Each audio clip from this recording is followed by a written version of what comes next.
अस्सलाम वालेकुम। मुक़द्दस ड्रामे के नेक्स्ट एपिसोड में हम देखेंगे कि यहाँ पर ऐमन और मुक़द्दस की इकट्ठी शादी अरेंज हो जाती है, क्योंकि अब्बस अपने घर वालों को राज़ी कर लेता है। अब अरेज से ये बर्दाश्त करना बहुत मुश्किल हो जाता है। वो मुक़द्दस की यूनिवर्सिटी जाता है और उसको कहता है कि आहो, तुमने वही किया जिससे तुम्हें मना किया था, तो तुम कैसे ये सोच सकती हो कि तुम्हें अब ये खुशियाँ हासिल हो जाएंगी?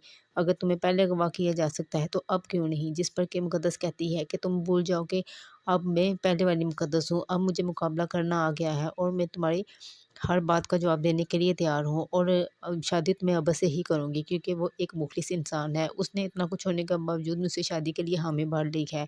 तो तुम इस गलतफ़हमी में ना रहना कि मैं तुमसे शादी करूँगी। माज़ भाई की शादी का जहाँ तक ताल्लुक है, तो वो ऐमन को पसंद करते थे और उन्होंने उसी से शादी करनी थी।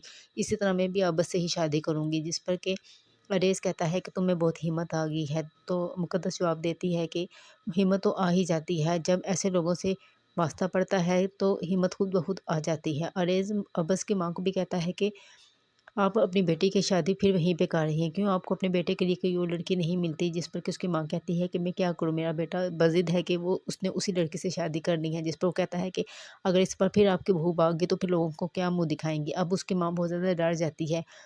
इधर मुक़द्दस भी बहुत डरी हुई है। वो कहती है कि ये ना हो कि मेरे साथ पिछली दफ़ा की तरह का वाक़या हो जाए। जिस पे कैमल से कहती है कि तुम फ़िक्र ना करो, इस दफ़ा कुछ नहीं होगा, हम सब तुम्हारे साथ हैं। तो अब हम देखेंगे कि क्या मुक़द्दस की शादी खैरियत से हो जाएगी और क्या ऐमन और माज़ भी शादी कर लेंगे? तो प्लीज़ हमारे साथ रहिए। चैनल पर नए हैं तो चैनल को सब्सक्राइब कीजिए। बहुत शुक्रिया।